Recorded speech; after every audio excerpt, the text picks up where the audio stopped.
Welcome back. You're still live with Expresso as we approach very quickly the final hour of the show. But let's put the brakes on and celebrate right now. A new Mrs. South Africa has been crowned. And I was lucky enough to visit the City of Gold and met with all 24 incredible contestants ahead of the glittering crowning event. Let's take a look at what went down.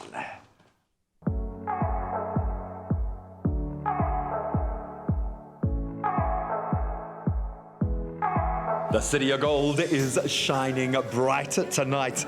I am here to celebrate the uniqueness of married women and their community. Tonight, a new Mrs. South Africa will be crowned from a phenomenal, beautiful group of 24 accomplished, bold and brave South African women. And they'll be following in the footsteps of our reigning queen, Tenji Mdluli, the likes of Candace Abrams and Nicole Kappa. All have used this platform to achieve so much and do good for their country. It is going to be an impactful and meaningful night, and I think it's going to be one to remember.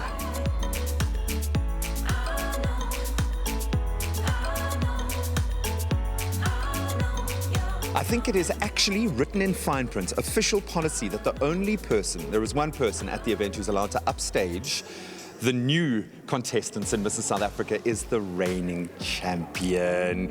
It's one thing winning the opportunity, it's another thing utilizing this platform. Did you feel the pressure? Was that a driving force, a motivator? Because there are a lot of eyes looking at you, a lot resting on your shoulders. And what is that one piece of advice that you didn't get that you wish you had? Oh my gosh, it is so much pressure. For me, I only had 8 months and I thought I have to get everything covered in 8 months. But then I thought, I'd rather be impactful and not pressurized. Sure. So if I can give them advice is just try to do what you can with the most impact and not try to do everything because you won't get to anything. That time when you're busy and you get to nothing. Yeah. So choose a few important things to you and maximize on that, and everything else will be a bonus.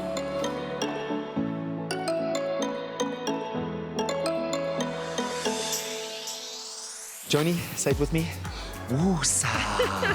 I think probably the only person who is allowed to be a little bit more nervous than the contestants is the driving force behind it. Joni, well done. Just congratulations for getting to this point. For someone who has had a front row seat, is there a common thread? Have you been able to pick up that one thing, that X factor that all the winners share? What is going to win it with the judges tonight?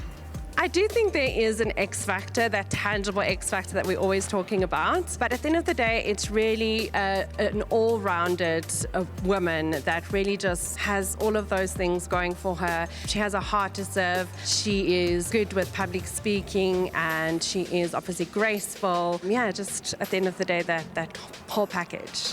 What was that X factor, that thing about you that made you the winner? What is that one element that the ladies tonight have to get right to impress these judges? I think it's important to be real. Bring your personality and who you are forward and be honest in your questions. Right up until today, I believe I won Mrs. South Africa in the interview room based on the questions that they asked me, and I will never forget it. If I can share one question with you, there was this one judge, and he threw his hands in the air and he says to me, "Just answer me one question. Are you happily married?" And I looked at him and I said to him, there is no such thing as a happy marriage. It's constant hard work. And he stood up, shake my hand and say, "Thank you, you're the winner." And that was it. So I think that's the most important thing. Be real in your answers. You are unique, and that is what the judges is trying to meet, is you.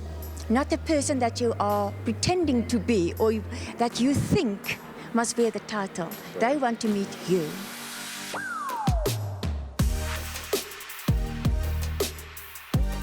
I have to ask, why do this now? Why didn't you do this a year ago, 2 years ago? What was it about your life and where you're at that made you jump at this opportunity now? I think it's a matter of timing.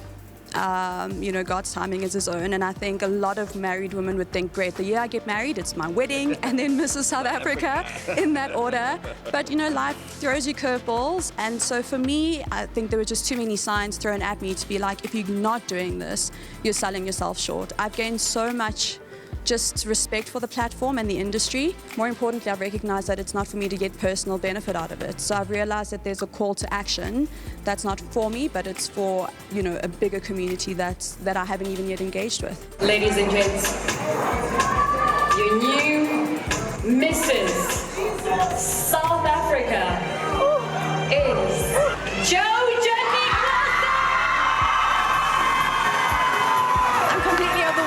I'm elated and humbled. I'm humbled to have been chosen as an ambassador for Mrs. South Africa. There were 23 exceptional women, all worthy of this title, and so I'm grateful. And I've got big shoes to fill, and so I'm looking forward to doing that. My message is to build her tomorrow. Build her tomorrow means supporting her today, and I'd like to identify South African women heroes and icons for young girls to look up to, and that would be my first mission. Oh my goodness, I'm a mother of 2 boys. They are my biggest fans, and I know, sorry, I know I've made them very proud.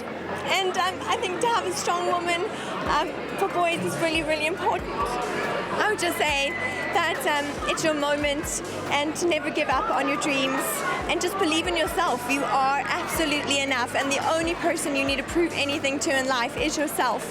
And once you've done that, the world will see what's truly inside of you. Oh, as we just soak up the afterglow, a congratulations to our brand new Mrs. South Africa.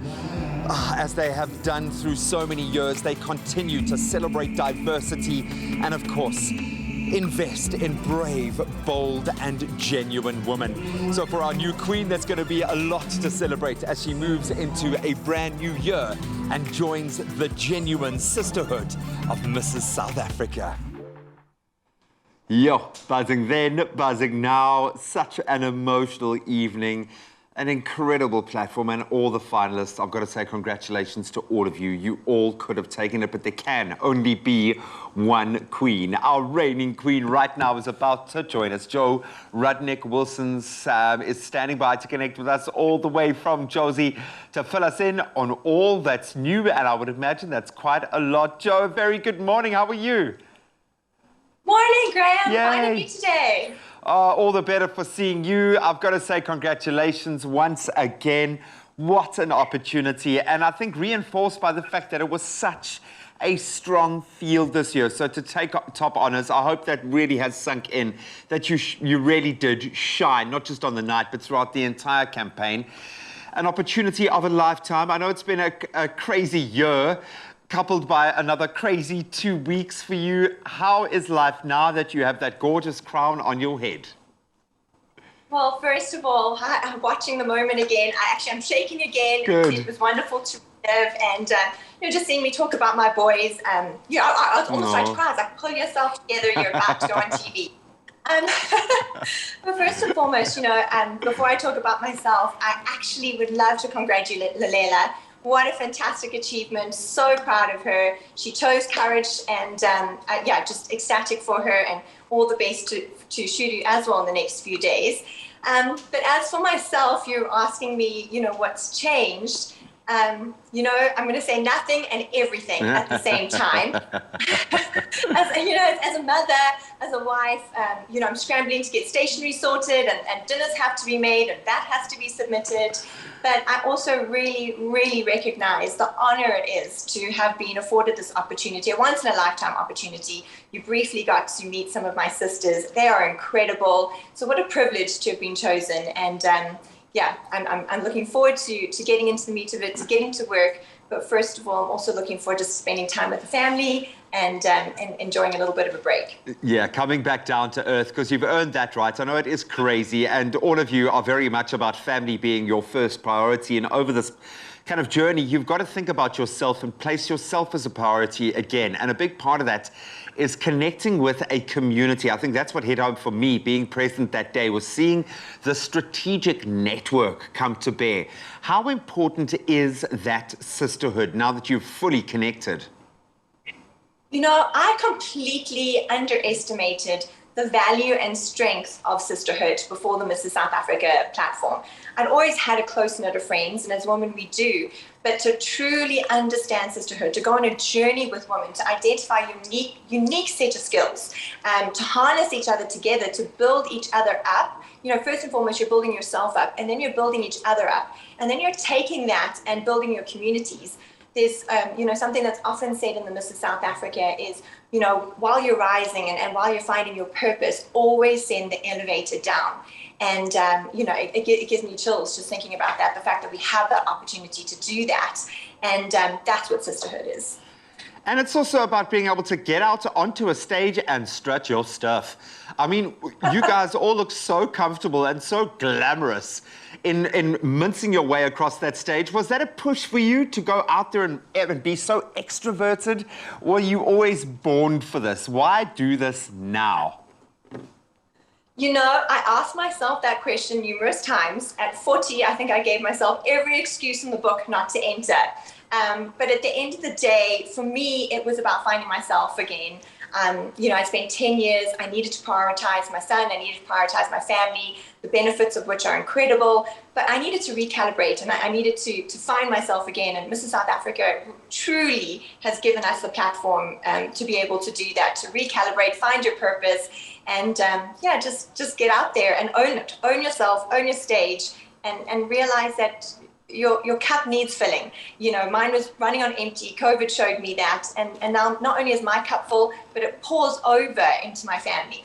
I love that. And you can't pour from an empty cup. So I hope a lot of South African women are taking, especially moms, are taking a leaf out of your book. Jo, we are going to be talking a lot, I have a feeling, over the next year. So take a moment to soak it all up and really connect with your beautiful family and just enjoy it and pat yourself on the back, because you are Mrs. South Africa. Jo, congratulations once again, and thanks for taking the time this morning. We'll chat soon. Thank you so much, and have a wonderful day. Cheers, everybody. That's the amazing Jo Judnick-Wilson, our new Mrs. South Africa. We're sure she is going to do an amazing job, do some amazing things, building on the brand of strong, beautiful, and accomplished South African woman.